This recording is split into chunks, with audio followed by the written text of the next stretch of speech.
అస్సలాము అలైకుం వరహమతుల్లాహి వబర్కాతుహు. ఫ్రెండ్స్, ఈరోజు ఒక వ్యక్తి గురించి చెప్తాను. ఒక వ్యక్తి అబద్ధాలు చాలా బాగా ఆడుతాడు.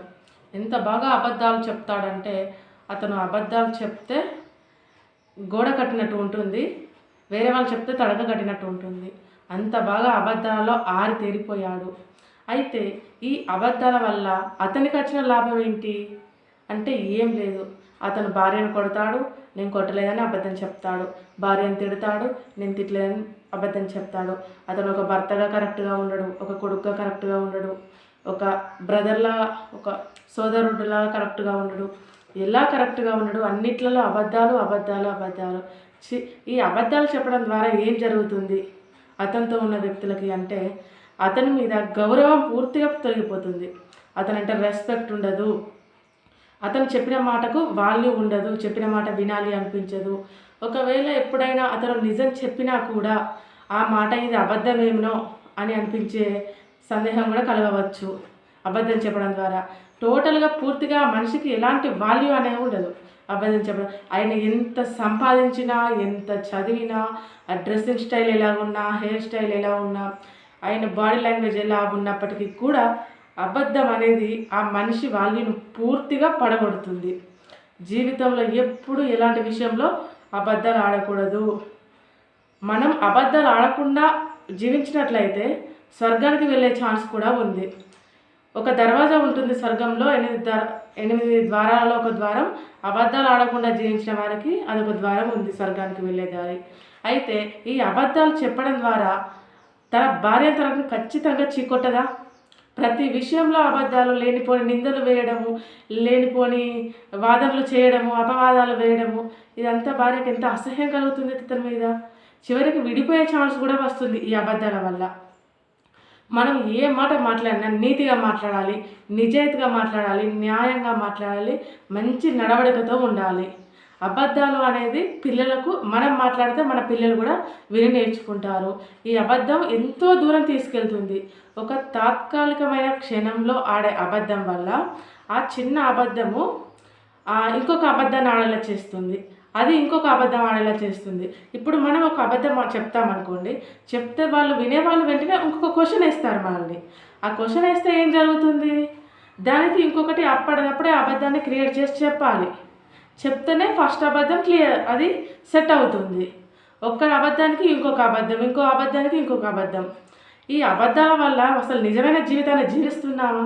మన జీవితం ఎటువైపు పోతుంది? ఏమవుతుంది మన జీవితం అబద్ధం చెప్పడం ద్వారా? ఎటో వెళ్ళిపోతుంది, ఎటు పోయేది ఎటో వెళ్ళిపోతుంది. మనం ఏం చేస్తున్నామో క్లారిటీగా లేము, ఏం చెయ్యాలో క్లారిటీగా లేము, ఏం చేసినామో క్లారిటీగా లేము, ఏం ఆలోచిస్తున్నామో క్లారిటీ లేదు, ఎవరితో ఎలా ఉండాలి క్లారిటీ లేదు, మన పెద్దవాళ్ళతో ఎలా మాట్లాడాలో క్లారిటీ లేదు, చిన్నవాళ్ళతో, బంధువులతో ఎలా ఉండాలి ఏది క్లారిటీ ఉండదు కొందరికైతే. అలా క్లారిటీ లేకుంటే ఏమవుతుంది? మనతో ఉన్నవాళ్ళు మనల్ని రెస్పెక్ట్ చేయడం అనేది పూర్తిగా మానేస్తారు. అప్పుడు మళ్ళీ బాధపడాల్సింది మనమే కదా. అందుకని చిన్న లాజిక్ మిస్ అవ్వద్దండి. ఎదుటి వారు చెప్పేది పూర్తిగా వినాలి. మనం వాళ్ళు చెప్పింది విన్న తర్వాతనే మనం తిరిగి మాట్లాడే ప్రయత్నం చేయాలి. మనం ఏం మాట్లాడినా, ఎంత మాట్లాడినా అది కరెక్ట్ అయి ఉండాలి. అందులో అబద్ధం అనేది అస్సలు ఎట్టి పరిస్థితుల్లో ఉండకూడదు. తాత్కాలికంగా టెంపరవరీగా దాన్ని మనం ప్రాబ్లం సొల్యూషన్ కోసం ఏదో ఒక సమస్య నుంచి మనం బయటపడడానికి ఒక అబద్ధం ఆడుతుంటాం, కానీ అది కూడా మంచిది కాదు.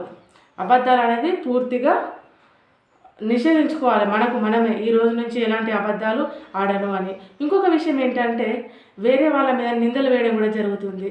అవి కూడా అబద్ధాలే. అంటే అబద్ధాలను వాళ్ళకి దీన్ని చాడీలని అంటారు. పాపం ఒక వ్యక్తి ఆమె ఎలాంటి తప్పు చేయరు, కానీ క్రియేట్ చేసి చెప్తారు మూడో వ్యక్తికి, వీరు అలాంటి వారు, వారు ఇలాంటి వారు అని. అది కూడా అబద్ధమే. దానికి కూడా పరలోకంలో శిక్ష ఉన్నది. మన నోటితో మాట్లాడే ప్రతి మాటకు మనం సంజాయిషి చెప్పుకోవాల్సిన రోజు అనేది ఒకటి ఉంది.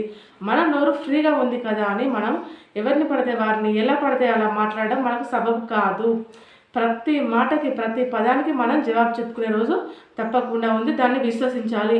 దాన్ని విశ్వసించినప్పుడే ఒక విశ్వాసి అవుతాడు. సో ఇలాంటి వాళ్ళకు పెద్దగా జీవితం మీద అవగాహన ఉండదండి. వీళ్ళు బంధాలకు విలువ ఇవ్వరు, బంధుత్వాలకు విలువ ఇవ్వరు, తన యొక్క చిన్న పిల్లలకు, ఇంట్లో ఉన్న పిల్లలకు, తల్లిదండ్రులకు ఎవరికి వాల్యూ ఇవ్వరు, ఎవరి మాటలు వినరు, ఆచరించరు. వాళ్ళకు జీవితం మీద ఎలాంటి క్లారిటీ అవగాహన కూడా ఉండదండి పెద్దగా. సో అయితే ఇప్పుడు నేను తెలియజేసేది ఏంటంటే, అబద్ధాలు ఆడడం పూర్తిగా మానివేయండి.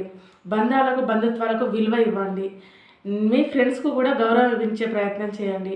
ఎవరైనా ఏదైనా చెప్తే దాన్ని వినేయండి, విని అర్థం చేసుకునే ప్రయత్నం చేయండి. అర్థమైతే మీకు నచ్చితే దాన్ని ఆచరించే ప్రయత్నం చేయండి. మీ లైఫ్ చాలా బాగుంటుంది. జీవితం ఇంకా చాలా ఉంది. ఇప్పటి నుంచి అయినా మారవచ్చు, జీవితాన్ని సద్వినియోగం చేసుకోవచ్చు.